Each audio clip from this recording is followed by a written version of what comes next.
Cowboys quarterback Dak Prescott, our guest. Dak, was today's practice sort of an example of Brian Schottenheimer's coaching, and that we see this friendly, gregarious guy there at the news conference, and he was angry, he was upset because got a little bit undisciplined, huh?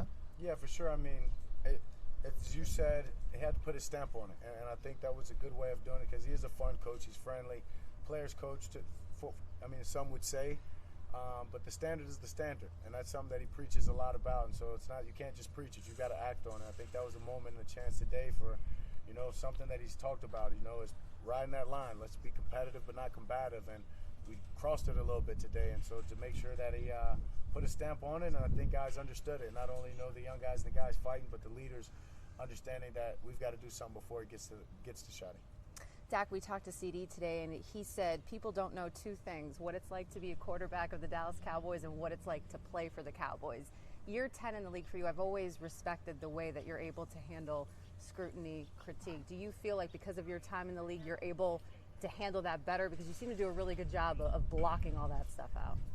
I think it's the way that I was raised, and a mom who instilled in me early, confidence in knowing who you are and knowing your worth and where it comes from. That being told in middle school that I wouldn't be the quarterback at the high school, being told in high school that I'd have to play something else in college, and being told the same thing in college, that I'd never be an NFL quarterback, that nobody's ever truly going to be happy about what you're doing and how you're doing. And if you're doing things right, there's always going to be other people that are pissed. So it's about knowing who I am, and it starts off with my faith and my foundation. And so the scrutiny is that's all a part of it. And so obviously the longer you've been in it, the more calloused you are to it, the easier it rolls down your back. But yeah, it's nothing that it's this position I would trade it for any other team or any other sport in the world.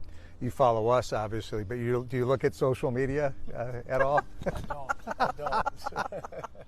Seriously, you never do? No, I do. I do. But it's social media is whether it's Instagram, the For You page. Like, if you're not looking at that stuff, you're not getting that information. So it's not something that I seek out. I'm a true believer of you are what you take in, right? And so if that's the energy that I'm taking in, I'm going to be negative on myself. I'm going to be hard on myself, and I am hard on myself naturally. That I don't need others' opinions on top of that, because then that's where doubt comes in, and that's where you're not seeing yourself for who you are, and you're seeing yourself for what other people want you to be. And so for me, it's about knowing who I am and where I've come from, and being grounded in my faith and being the best man that I can be, and ultimately that leads to being a better quarterback and leader. What's different about Coach Schotty to you? We heard from the coordinators yesterday, and they were talking about, the fact that Brian Schottenheimer is a guy that's been ready for this moment to be a head coach of a football team. Just what stands out to him about him to you? Yeah, I think that is, he doesn't seem like a first-year head coach to me, and whether it be right, he's a 30-year assistant, or watching his dad lead some winning teams. He knows what it looks like. He knows the recipe, and he has a standard. And I think that's why you saw out there today, right, is he's not going to allow that to slip, and he's not going to allow anything but the standard to go. And so super excited for what he's been doing, the mentality that he brings to this team, and the team that we're shaping up and him leading. Entering your 10th year, how are you better as a quarterback now than you were a decade ago? So much better. I mean, one, just physically, you get better, you get older, your arm gets stronger, you're able to make more throws through experience. You know how to put, this throw there, that throw there, communication with the receivers, understanding them, knowing how to get the message to them faster, and well as just experience and seeing defense.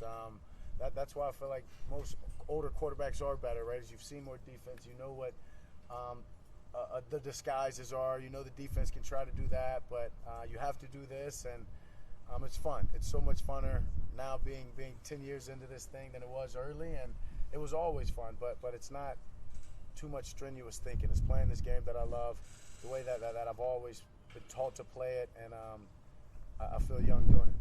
What do you like most about the potential that this offense has? Of course, you have another weapon in Pickens, running back by committees, guys looking good out there in camp so far. What do you like about it? Yeah, I mean, that you don't know which way that we're going to attack, right? Schotty's pushing, we're going to run the ball, and then from there action comes, which is one of my favorite things. But then you've got guys like CD and George and Turp and Tolbert and Jake Ferguson, obviously, and you've got to get the ball in their hands. So just being able to have such a versatile offense and not knowing what we're going to do. As you said, running back by committee is we're going to run the ball. You have to establish that for the rest of the offense to work. So it's going to be easy for me to get the ball out of my hand fast and let guys go. And then when defenses want to come up and try to press us, good luck stopping those other guys.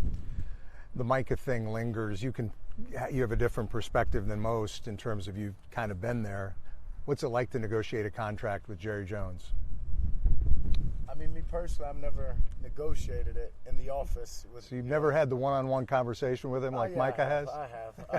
I have, but it's not something that you necessarily should do. Yeah. I think I heard it a long time ago from Dez Bryant, or a story of Dez told Jerry, you wouldn't try to get out there and guard me on a football field, so why would I sit here and try to talk business with you in the office? And so we have great agents in place, and that's what they're for. And I think Micah's taking the right route in doing that, but I also appreciate Micah for being here, being a great teammate, and understanding being here and around his teammates is just as beneficial for him and his peace and as it is anything. So I've got all belief that a deal will get done, and Mike is a hell of a player. You're in a house full of ladies now. How has that changed you as a man? I'm curious if just even that experience at all has changed your approach on the football field and just the way that you lead. We know that you've always been a leader, but I imagine it must change your perspective a little bit. Yeah, just a little bit. Definitely more patient and understanding. It's not my way's not always the right way, or my way's not always the way that we need to go about this. And so listening more.